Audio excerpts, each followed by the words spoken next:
good afternoon, good evening, wherever you are in the world. Welcome back to the Great Food Challenge, brought to you United Nations Food and Agriculture Organisation and Climate Action. My name is Mike Barry, 19 years at Marks and Spencer leading the sustainability journey, and now your chair for this session. Now look, we had a really good session before the break, a really good deep dive into the social implications of investing into the food and farming system around the world. We're going to have the same coming up, because we understand that the food and farming system we have today is not fit for purpose. It's failing us environmentally, climate crisis, biodiversity loss. It's failing us socially. Hundreds of millions of people living in poverty, going to bed hungry every day, inequality all around the world. So we have to change that system. And today is all about the practical solutions and how we can bring finance to bear to bring those solutions to the marketplace quickly and with scale. Now look, we've had some really good questions this morning. You were really engaged, you were challenging us, you were asking the panelist questions. That's incredibly helpful. So if you want to ask questions, please do so. You've got two options. You can use this platform, use the Q&A function, or you can use Twitter. Use climate_action_ and the hashtag #ClimateActionLive to bring things to our attention. Now in a moment, Willie's going to be joining us for a really good 15 to 20 minute deep dive on regenerative agriculture, the solutions that we need brought to scale across the world. So Tony will then be joining us, who is the Deputy Director of the United Nations FAO. He will be bringing a panel to us. He will then join us for a brief summing up of a great series, the Great Food Challenge, everything he's learned from the session, and then we'll be closing the event as well. So without further ado, I'd like to invite Willie to the stage, tell us about regenerative agriculture. Thank you very much. Thank you.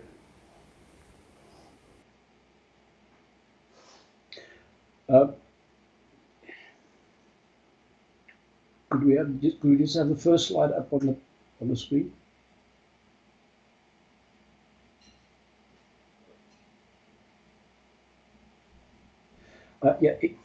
It's a great honor and a privilege to address such a distinguished group of world leaders in a forum that addresses the sustainable development goals in agriculture as put forward by the Food and Agriculture Organization of the United Nations. I'll be focusing my short presentation to outline a huge topic of discussion, which is that, and I will try and show you that the present agricultural systems is flawed, and a continuation on this path will lead to food insecurity, natural resource destruction, more human disease pandemics, and global warming exacerbation. And I'll try and explain that we have actually learned nothing through the mistakes of the last 70 to 80 years, and that we are progressing on the same path of resource destruction unabatedly year after year. And the reason for this is a very touchy subject, and I will not go down this discussion path, but will dare to say that the system has unfortunately captured many small farmers with a difficult escape route.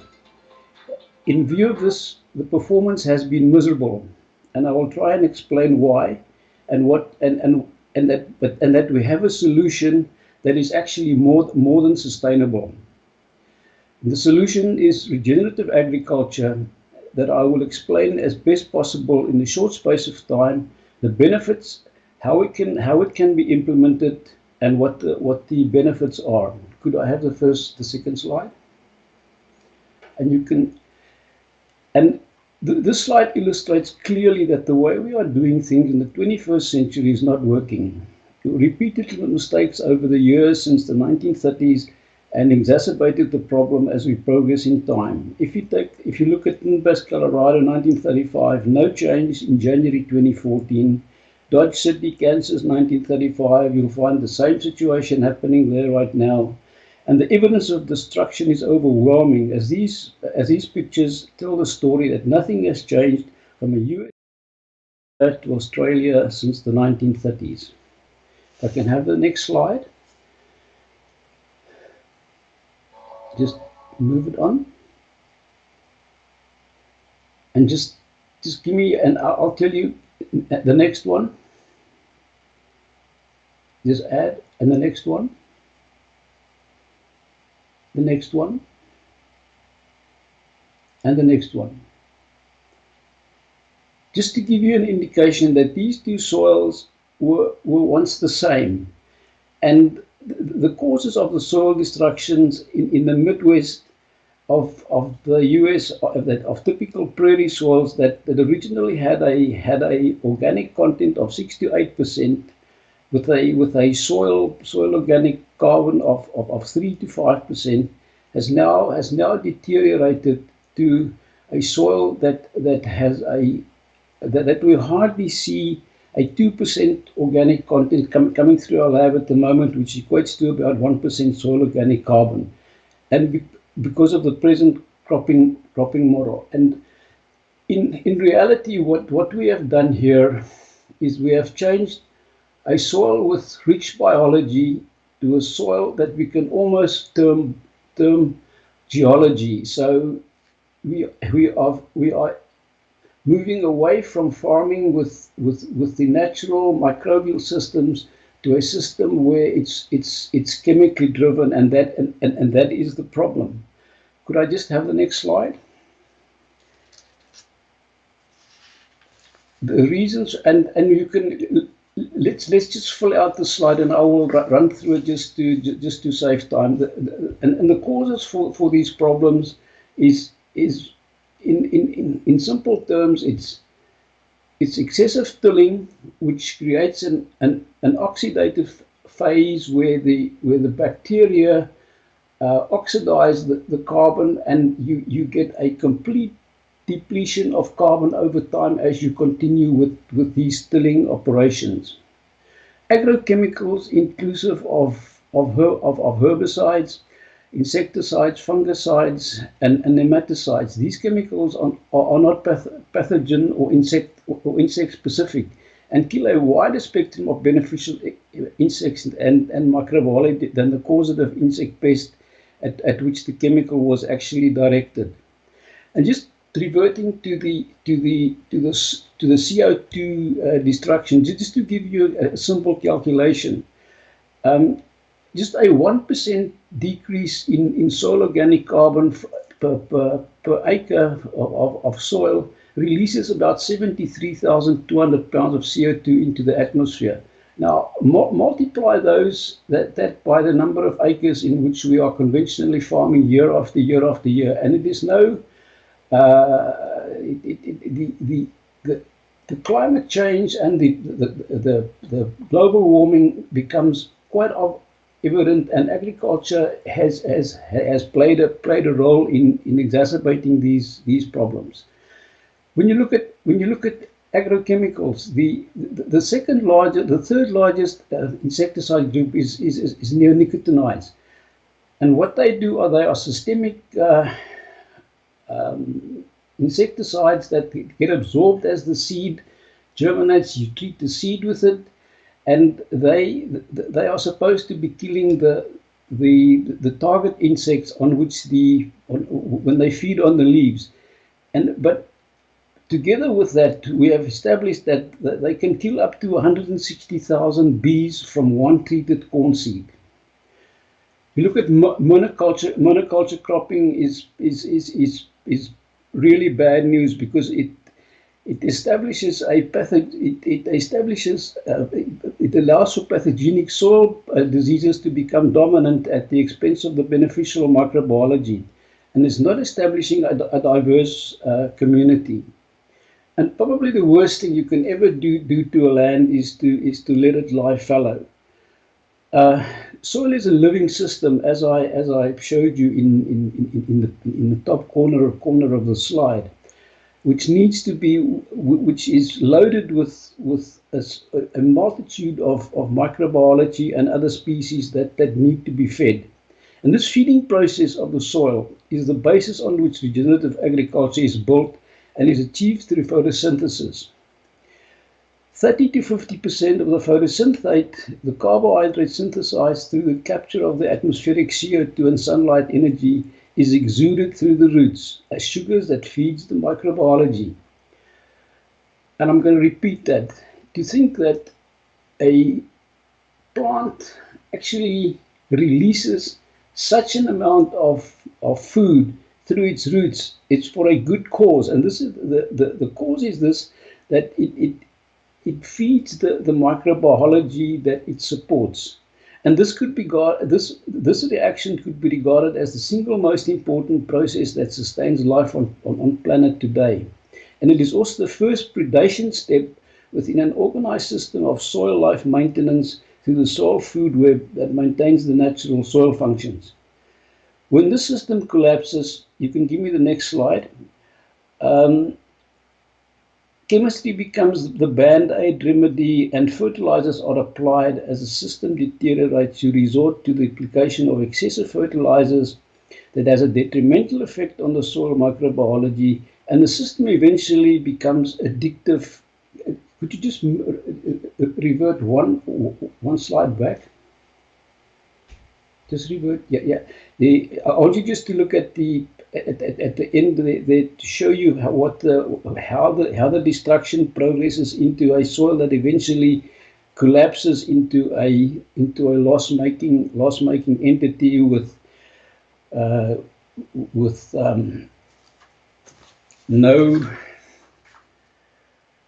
no microbiology, no diversity, soil aggregate stability collapse, poor water infiltration, poor water holding ability, insect infestation, water runoff and erosion, low natural fertility, and need for more fertilizers. And the problems exacerbates as the system spirals down, collapsing into a loss-making enterprise. The next slide. This slide is taken from a very good friend of mine, Dr. Jonathan Lundgren, where he provides specific evidence of the biodiversity destruction and decline, and gives you the references of what is happening as we deplete our biodiversity. Next slide.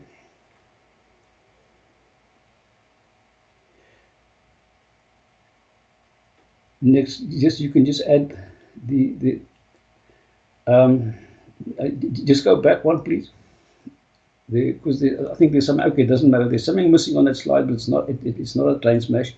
So this slide provides correlated data of how autoimmune and neurological diseases have increased in a strong relationship with agrochemical use.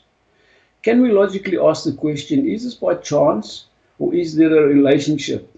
You be the judge, because anecdotal data is dangerous to draw conclusions from.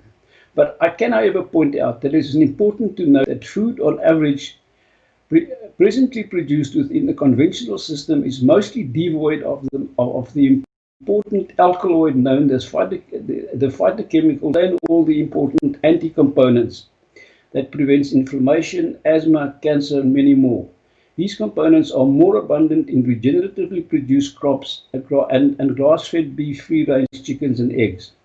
I shudder to think what the long-term human health outcome will be from diets containing laboratory-produced meat. Could we have the next slide? No. The good news is that regenerative agriculture is growing into an established subsector of the agricultural industry and growing at a rapid rate. This slide illustrates some of the regenerative tools to maintain the regenerative system, which is based on 6 principles.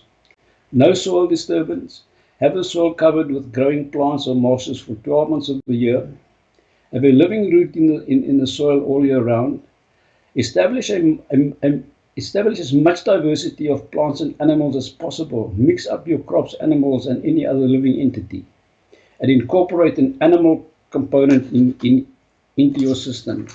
But also understand that the context in which you are incorporating regenerative farming into your operation. That is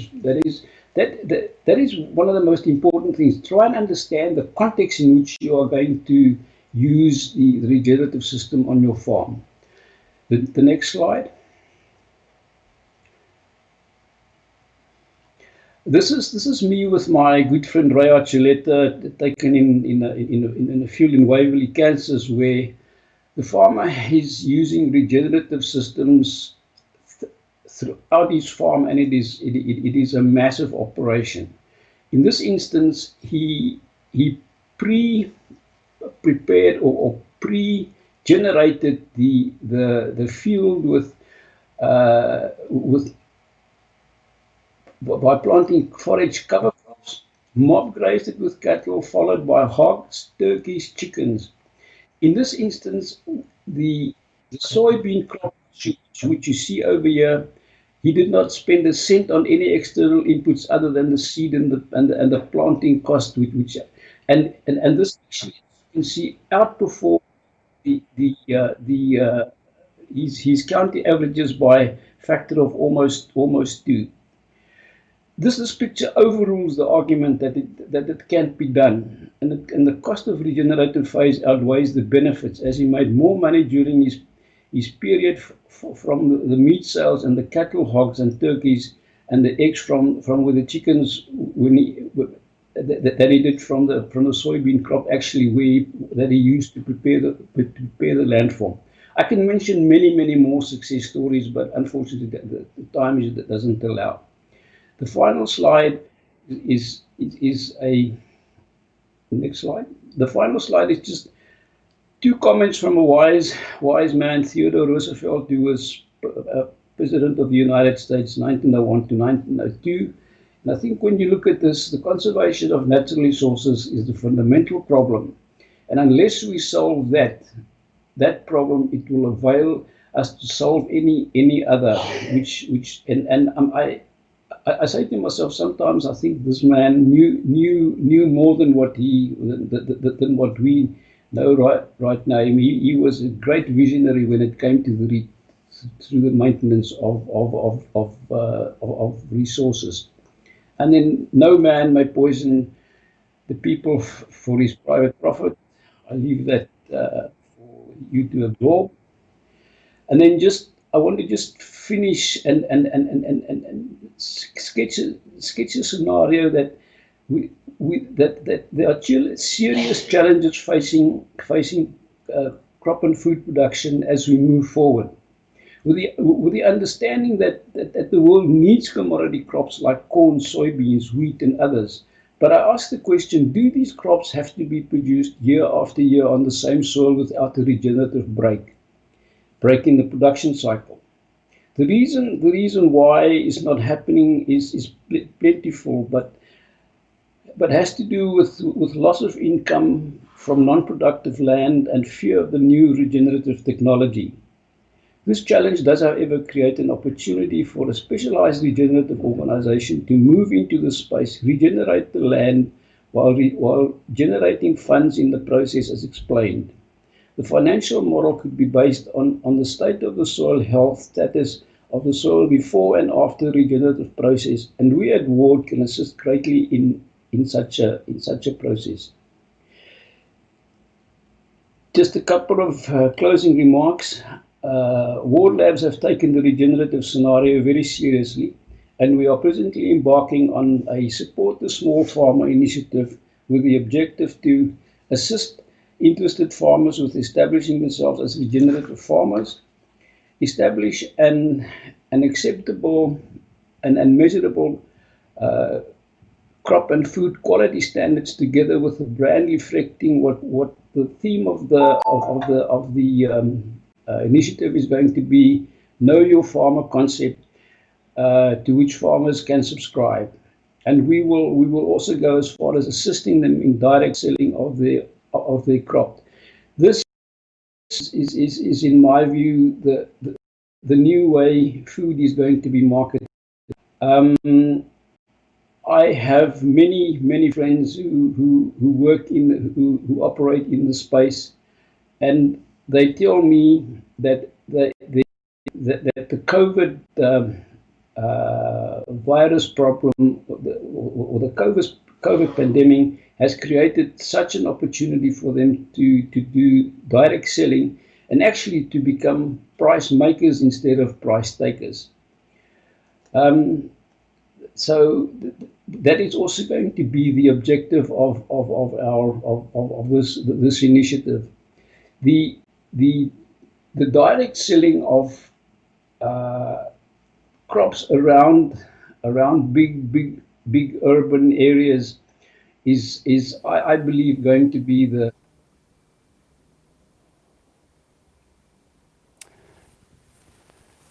Willie, thank you. I mean, inspiring. It's good to know that there is a solution, and I hope the UN Food Systems Summit that's going to be held in 2021 puts regenerative agriculture at the very heart of of what it discusses and what it seeks to scale.